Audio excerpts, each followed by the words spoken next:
بسم اللہ الرحمن الرحیم۔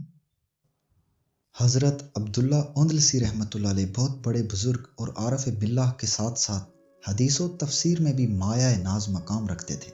ایک مرتبہ آپ نے سفر کا ارادہ کیا۔ آپ کے مریدین کی بڑی جماعت بھی آپ کے ساتھ تھی۔ آپ کے قافلے کا گزر ایک عیسائی بستی سے ہوا۔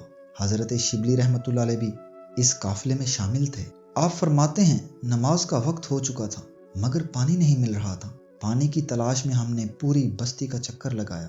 اسی دوران ہم نے کئی مندر اور گرجا گھر دیکھے جہاں آفتاب پرست اور صلیب پرست عیسائیوں کے راہبان اور پادریوں کا مجمع تھا۔ کوئی آفتاب کو پوج رہا تھا، کوئی آگ کو اور کوئی صلیب کو اپنا قبلہ حاجات مانے ہوئے۔ یہ دیکھ کر ہم سب کو بڑا تعجب ہوا۔ ہم ان لوگوں کی گمراہی اور کم عقلی پر حیرت کرتے ہوئے آگے نکل گئے۔ پانی کی تلاش ہمیں ایک کنویں تک لے آئی جہاں چند نوجوان لڑکیاں پانی بھر رہی تھیں۔ اسی دوران ہمارے شیخ عبداللہ اندلسی رحمۃ اللہ علیہ کی نظر ان میں سے ایک لڑکی پر پڑی جو اپنے خدا داد حسن و جمال میں دوسری تمام لڑکیوں سے ممتاز تھی، اور اس نے بہت خوبصورت زیور اور لباس پہن رکھا۔ شیخ کی آنکھیں اس کی آنکھوں سے چار ہوتے ہی حالت بدلنے لگی۔ آگے بڑھ کر شیخ نے اس کے ساتھ والی لڑکیوں سے کہا کہ یہ لڑکی کون ہے؟ انہوں نے بتایا کہ یہ اس بستی کے سردار کی لڑکی ہے۔ شیخ نے کہا پھر اس نے اسے اتنا ذلیل کیوں بنا رکھا ہے؟ کیا وہ اس کے لیے ایک نوکر نہیں رکھ سکتا حالانکہ وہ سردار ہے؟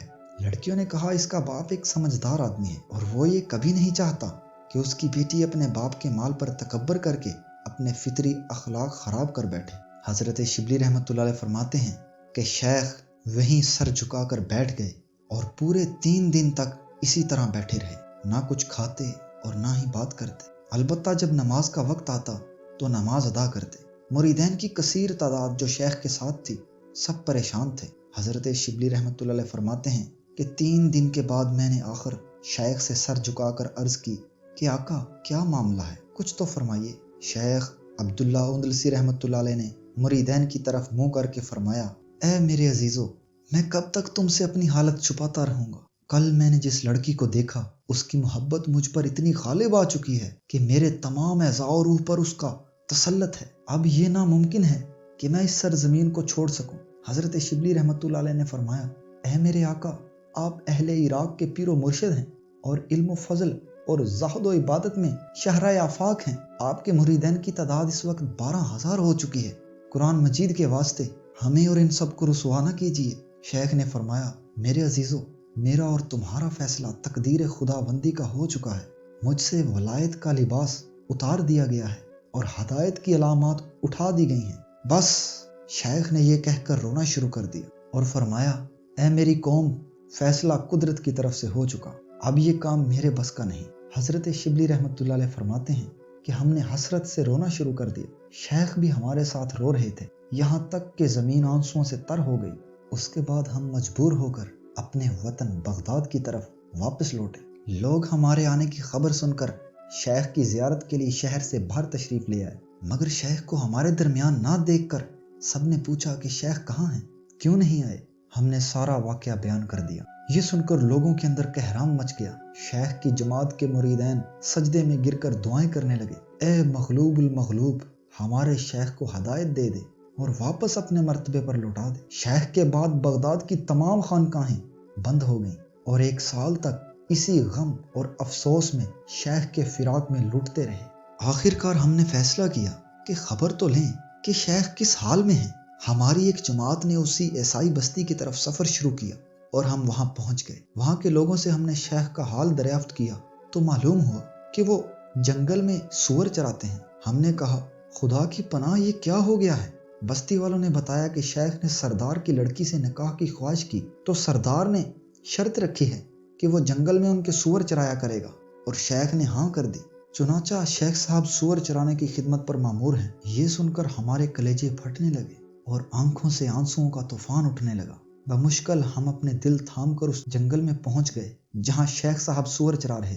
ہم نے دیکھا کہ شیخ صاحب کے سر پر نصارہ کی ٹوپی ہے اور کمر میں زنار باندھی ہوئی ہے، اور اس لاٹھی پر ٹیک لگائے ہوئے خنزیروں کے سامنے کھڑے ہیں جس لاٹھی سے وعظ و خطبہ کے وقت سہارا لیا کرتے تھے۔ شیخ کی اس حالت نے ہمارے زخموں پر نمک کا کام کیا۔ انہوں نے ہمیں اپنی طرف آتے دیکھ کر اپنا سر جھکا لیا۔ ہم نے قریب پہنچ کر سلام کیا۔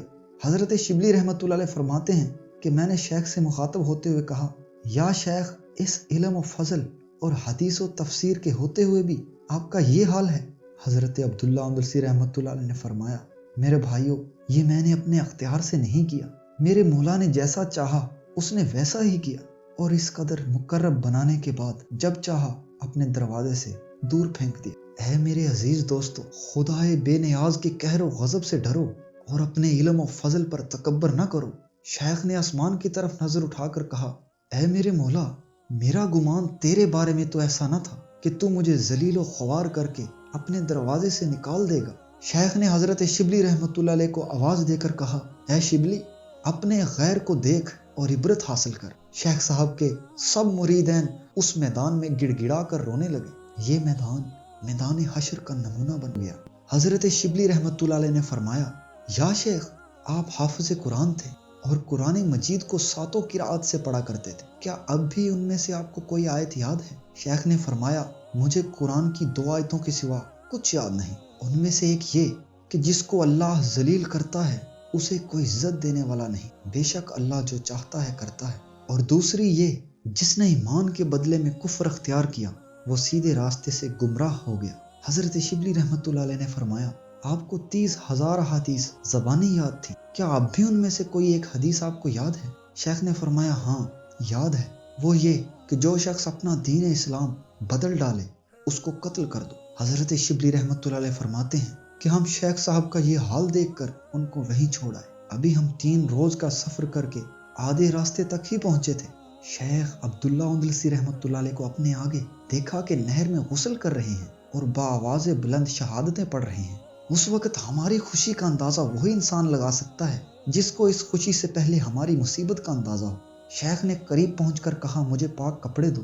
آپ نے کپڑے پہن کر نماز ادا کی اور ہم اس انتظار میں تھے کہ شیخ نماز سے فارغ ہوں تو مفصل واقعہ بیان کریں۔ نماز پڑھ کر شیخ نے ہماری طرف متوجہ ہوتے ہوئے فرمایا، میرے عزیز دوستو، جب تم مجھے چھوڑ کر نکلے تو میں نے گڑ گڑا کر اللہ سے دعا کی کہ اے میرے اللہ، مجھے اس مصیبت سے نجات دے، میں تیرا خطا کار بندہ ہوں۔ بس خدا تعالیٰ نے میری آواز سن لی، میرے سارے گناہ معاف کر دیے۔ حضرت شبلی رحمۃ اللہ علیہ نے فرمایا، یا شیخ، کیا آپ کی اس آزمائش کا کوئی سبب تھا؟ حضرت شیخ نے فرمایا، ہاں، جب ہم عیسائیوں کے گاؤں میں سے گزرے اور بت خانوں اور گرجا گھروں پر ہمارا گزر ہوا تو ان آتش پرستوں اور صلیب پرستوں کو غیر اللہ کی عبادت کرتے دیکھ کر میرے دل میں تکبر اور بڑائی پیدا ہو گئی کہ ہم مومن ہیں اور یہ کم وقت کیسے جاہل ہیں۔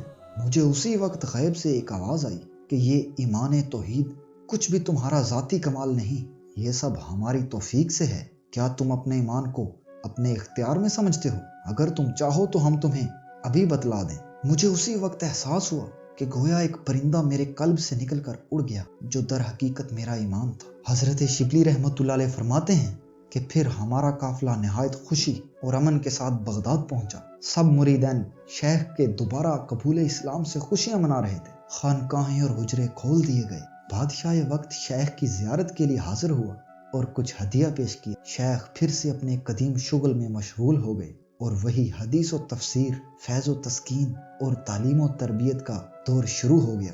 خداوند عالم نے شیخ کو بھلایا ہوا علم پہلے کی نسبت سے زیادہ عطا فرما دیا۔ اسی طرح وقت گزرتا گیا، شیخ کے مریدین کی تعداد 40,000 ہو گئی۔ حضرت شبلی رحمۃ اللہ علیہ فرماتے ہیں کہ ایک دن ہم نماز فجر پڑھ کر بیٹھے ہوئے تھے کہ اچانک کسی آدمی نے حجرے کا دروازہ کھٹکھٹایا۔ میں نے دروازہ کھولا تو ایک شخص سیاہ کپڑوں میں لپٹا کھڑا تھا۔ میں نے پوچھا، آپ کون ہیں، کہاں سے آئے ہیں اور کیا عرض ہے؟ اس نے کہا، شیخ عبداللہ اندلسی کو کہہ دو وہ لڑکی جس کو آپ عیسائی بستی میں چھوڑ کر آئے تھے آپ کی خدمت کے لیے حاضر ہے۔ جب شیخ کو اس لڑکی کی آمد کا بتایا تو آپ سنتے ہی زرد ہو گئے اور خوف سے کانپنے لگے۔ پھر آخر اس لڑکی کو اندر بلا لیا گیا۔ لڑکی شیخ کو دیکھتے ہی زاروں قطار رونے لگی۔ شدت غم دم لینے کی اجازت نہیں دیتا کہ کچھ کلام کرے۔ شیخ نے لڑکی سے مخاطب ہو کر فرمایا، تمہارا یہاں آنا کیسے ہوا؟ لڑکی نے کہا، اے میرے سردار، جب آپ ہماری بستی سے نکلے تو میری بے چینی بڑھ گئی، نہ بھوک رہی، نہ پیاس اور نہ ہی نیند۔ ایک رات تھوڑی سی دیر آنکھ لگی تو خواب میں ایک شخص کو دیکھا جو کہہ رہا تھا کہ اگر تو مومنات میں شامل ہونا چاہتی ہے تو بتوں کی عبادت چھوڑ دے اور شیخ کی اطاعت کر، اپنے دین سے توبہ کر کے شیخ کے دین میں شامل ہو جا۔ میں نے اس شخص سے پوچھا کہ شیخ کا دین کون سا ہے؟ اس نے بتایا کہ شیخ کا دین دین اسلام ہے۔ میں نے کہا ٹھیک ہے، پر میں شیخ تک کیسے پہنچوں گی؟ اس نے کہا ذرا آنکھیں بند کرو اور اپنا ہاتھ میرے ہاتھ میں دے دو۔ لڑکی کہنے لگی میں نے ایسا ہی کیا۔ بس وہ شخص میرا ہاتھ پکڑ کر تھوڑا چلا اور کہا اپنی آنکھیں کھول لو۔ جب میں نے اپنی آنکھیں کھولی تو اپنے آپ کو دریائے دجلہ کے کنارے پایا۔ اس آدمی نے حجرے کی طرف اشارہ کرتے ہوئے کہا یہ سامنے شیخ کا حجرہ ہے، چلی جاؤ اور شیخ سے کہہ دو کہ آپ کا بھائی حضرت خضر علیہ السلام آپ کو سلام کہتے ہیں۔ بس میں یہاں پہنچ گئی اور آپ کی خدمت کے لیے حاضر ہوں، مجھے مسلمان کر دیجیے۔ شیخ عبداللہ اندلسی رحمۃ اللہ علیہ نے اس لڑکی کو مسلمان کر کے ایک حجرے میں ٹھہرا دیا اور کہا کہ یہاں عبادت کرتی رہو۔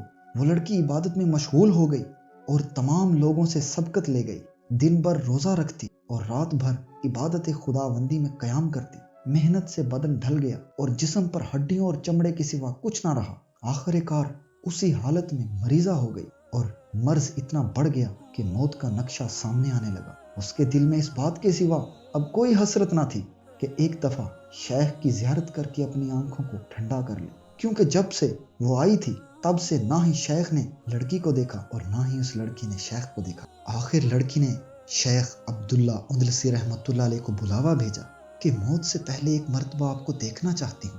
شیخ یہ سن کر فوراً تشریف لائے، جہاں وہ لڑکی حسرت بھری نگاہوں سے شیخ کی زیارت کے لیے ترس رہی تھی۔ آنسوؤں میں ڈوبی ہوئی آنکھیں اسے ایک نظر بھی دیکھنے کی مہلت نہیں دے رہی۔ آخر دبی ہوئی آواز میں اس نے شیخ کو سلام کیا۔